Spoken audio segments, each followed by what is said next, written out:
Last week, we shared about the 5 benefits of taking a career break for yourself and your employer. But is taking a career break something that is open and accessible to everyone? While I deeply believe in the value of taking a career break, I also think it's important to address issues of privilege. Welcome to the Thrivantgarde podcast. I'm Veena. I believe that you can have a career break without breaking the bank or killing your career. I'm here to support you in designing your ideal career break for your sustained career health. One can't help but to sense the emotions of different people in this economic climate. Inflation remains elevated compared to 5 years ago, which means that for a great number of people, cost of living has just increased, without a corresponding increase in their salary, which makes it difficult for them to continue supporting their families in the same way. There are many worrying conversations about an impending recession. Is it going to be a soft landing? Is it going to be a hard landing? Many people are worried whether they can keep their jobs to give their families what they need.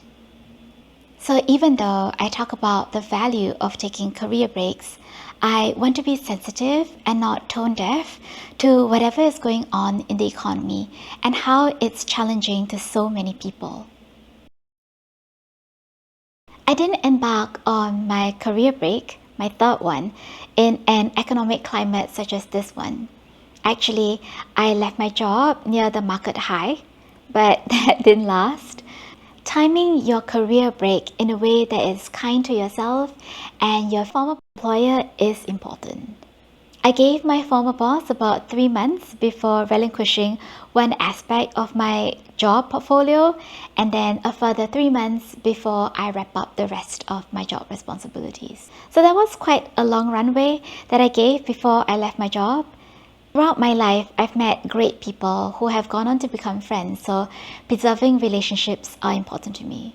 Still, I do believe that a career break is accessible even if you have to embark on it prematurely or abruptly, although it's a lot less stressful if it's something that is planned for ahead. I have an episode lined up just to talk about this.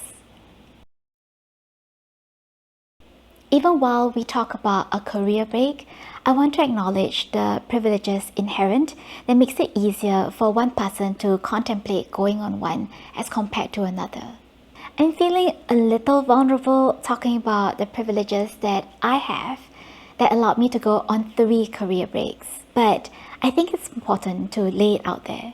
I'm fully cognizant of how incredibly fortunate I am to be benefiting from factors outside of my personal responsibilities, as well as the decisions that I've made throughout my career. I see my privilege stemming from 2 main sources. Essentially, I won the birth lottery. One is the country that I was born into, and the other one is my upbringing. I was born in Singapore. It's a country that has become incredibly successful in a short period of time. A common phrase is that it's a country that has gone from third world to first. Generations before me have built the country up to where it is today.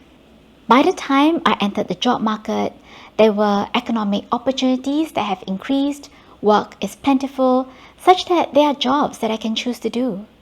It's a country that prides itself on safety. For a vast majority of us, resources are available, workplaces are sanitary, and most of us take for granted that we can work without threat to our personal safety. And this is not true for a great number of workers in many countries, for whom precarious work impacts negatively their lives and health. As a female and a minority in this country, there are certain issues for sure.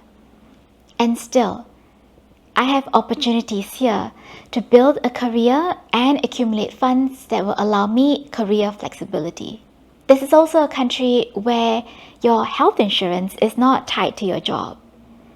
Here, we have basic healthcare insurance that is provided for by our country's social security scheme, which is called the Central Provident Fund. This means that the cost of taking a career break is much lower here because you don't have to lose your health insurance just because you don't have a job. My other big source of privilege is my upbringing. My parents were working in stable government jobs when they brought me into the world. I was raised in a safe and stable home. We stayed in a flat in a public housing unit. It was a modest middle-class upbringing, and I never felt that I lacked for anything in order to do well, especially if it relates to education. At the time, doing well academically means that there are better job opportunities, which then allows for better career advancement. My late father was resourceful. Now, with 3 kids, money is tight. And I still remember when I was young, when I needed sports shoes, he would bring me to a place called Queensway, where it sells sports shoes and at a discount.